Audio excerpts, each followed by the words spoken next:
안녕하세요. 만두 행정실 만두입니다. 오늘은 급여 업무를 처음 맡으신 분들을 위해 처음 접하시면 다소 이해하기 힘든 4대 보험과 원천세 업무에 대해 매우 기본적인 개념을 하나하나 공부해 보겠습니다. 먼저 이 업무를 급여 담당자가 왜 해야 되는지부터 알아보겠습니다. 4대 보험은 법적으로 모든 사업장에서 의무적으로 가입해야 합니다. 4대 보험료는 급여에서 공제를 해서 납부해야 하기 때문에 급여 담당자가 4대 보험 업무를 수행하는 것입니다. 원천세도 마찬가지입니다. 대한민국의 모든 소득에는 세금이 붙습니다. 학교에서 일하는 공무원, 교원, 공무직원도 마찬가지입니다. 근로를 제공하고 받는 임금에 대해 세금이 붙는데 근로자에게 급여를 지급할 때 미리 공제해서 국가와 지자체에 납부합니다. 이렇게 급여에서 사전에 세금을 공제하는 것을 원천징수라고 하고 학교의 급여 담당자가 이 업무를 수행합니다. 이번에는 실제로 우리가 받는 급여 명세서에서 4대 보험과 원천세가 어떻게 나타나는지 살펴보겠습니다. 급여 명세서 왼쪽 급여 내역은 나이스 작업을 통해 계산한 내역입니다. 급여 명세서 중간소득세, 지방소득세가 원천세에 해당하고 오른쪽 공제 내역 중 일반 기여금, 건강보험, 노인장기 요양보험이 4대 보험에 해당합니다. 뒤에서 자세히 설명드리겠지만 공무원의 경우 4대 보험 중 고용보험과 산재보험은 가입 대상이 아닙니다. 그래서 이 내역서에 고용과 산재가 나오지 않는 것입니다. 그럼 본격적으로 4대 보험에 대해 알아보겠습니다. 4대 보험에는 잘 아시다시피 건강보험, 국민연금, 고용보험, 산재보험이 있습니다.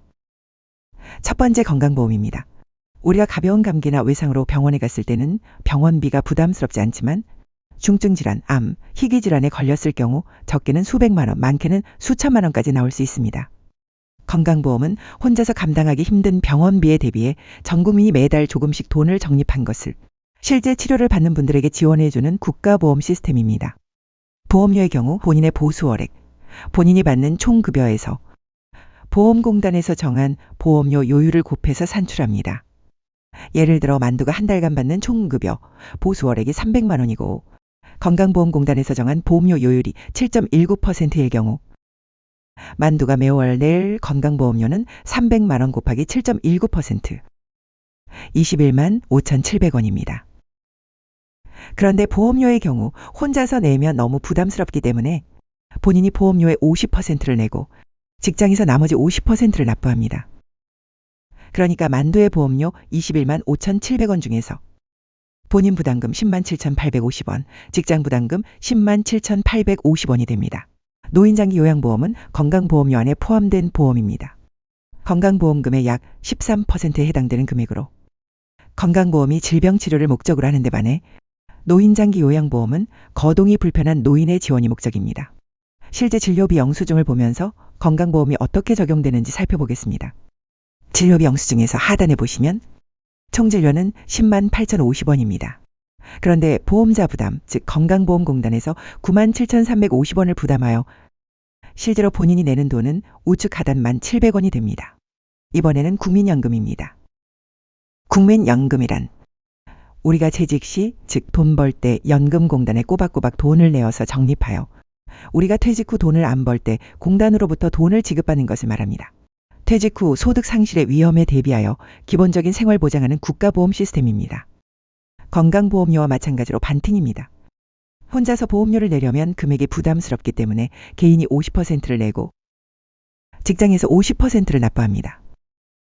일반 국민, 근로자는 국민연금이라 하고 공무원연금은 스스로 부담한다는 의미에서 기여금이라고 합니다.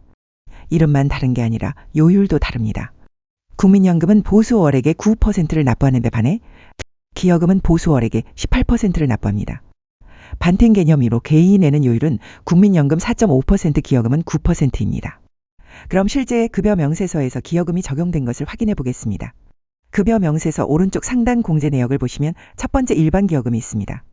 급여 명세서에 나온 50만이 기여금 개인분이고 명세서에는 없지만 직장에서 50만 원을 공단에 납부합니다.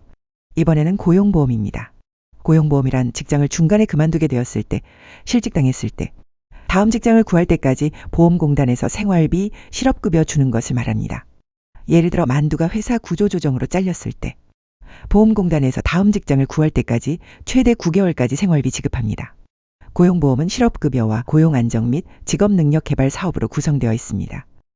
실업급여는 본인이 50%, 회사가 50%를 납부하는데 고용안정 및 직업능력 개발 사업비는 100% 회사가 납부합니다. 그래서 반등이 아니고 회사가 1.5배 정도 더 많이 납부합니다. 공무원은 고용보험 대상일까요? 결론부터 말하면 고용보험 가입 대상자가 아닙니다. 정규직 공무원은 일반 근로자와 달리 고용이 매우 안정적이고 실업급여의 주된 목적인 실직자 생계지원과는 다소 무관하기 때문에 가입 대상이 아닙니다. 반면에 공무원이면서 가입 대상인 경우가 있는데 학교에서 1년간 계약해서 근무하는 계약제 교원, 즉 기간제 교사는 공무원이지만 계약기간이 1년으로 한정되어 있어 고용이 불안하기 때문에 고용보험의 대상자에 해당됩니다. 마지막 산재보험입니다. 산재보험이란 업무 중에 다치거나 업무 때문에 병이 생겼을 때 국가가 치료비와 생활비를 대신 주는 보험을 말합니다. 예를 들어 만두가 회사에서 물건을 나르다 넘어져서 다리를 다쳤을 경우 산재를 신청하면 공단에서 심사하여 보험료 지급합니다. 산재보험은 직장에서 일하는 중에 다친 거기 때문에 사업주가 전액 부담하는 게 원칙입니다. 그런데 학교에서 근무하는 방과 후 강사는 특수고용 형태 종사자라서 학교에서 50% 부담하고 강사가 50% 부담합니다. 공무원은 산재보험에 가입할까요? 공무원은 일반 근로자와 달리 별도의 법률인 공무원 재해보상법에 따라 재해보상받습니다. 그래서 산업재해보상보험에는 가입하지 않습니다. 산재가 발생했을 때 가장 유의해야 될 점은 산재 발생 1개월 내에 산업재해조사표를 제출하는 것입니다. 업무 시 참고하시기 바랍니다. 이번에는 학교의 4대 보험 업무의 흐름을 살펴보겠습니다. 학교급여 담당자가 보험공단에서 보수월액을 신고하면 보험공단에서는 보수월액을 기준으로 보험료 요율을 적용하여 보험료를 산출합니다. 학교급여 담당자는 매월 20일 이후 보험공단에서 산출된 고지서와 확인할 수 있습니다.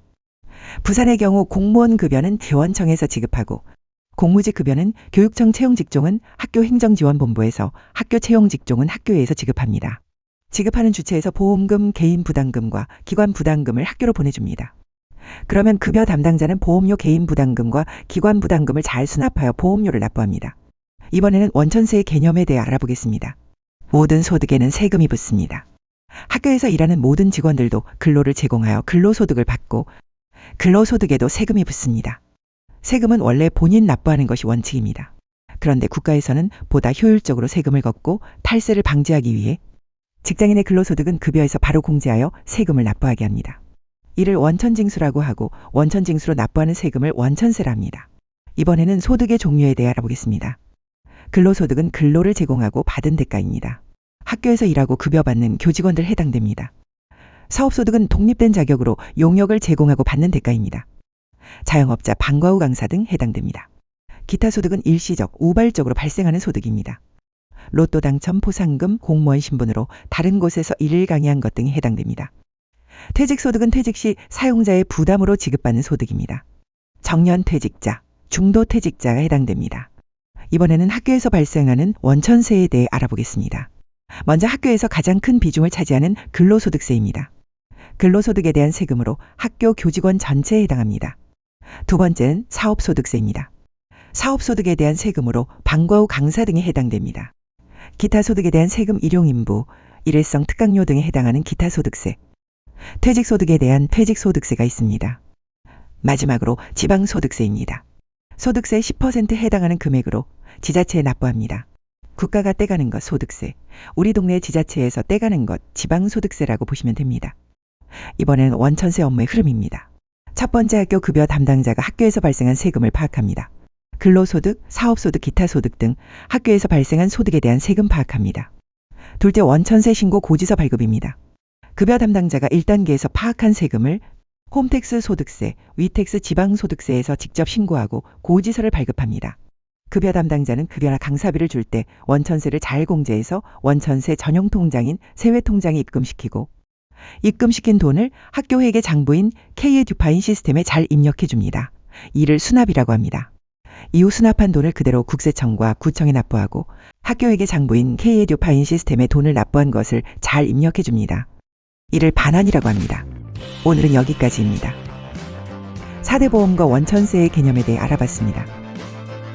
다음 시간에는 4대 보험과 원천세 업무의 핵심이라고 할 수 있는 세외통장 수납, 반환의 개념에 대해 공부해보고 실제 작업을 해보겠습니다. 감사합니다.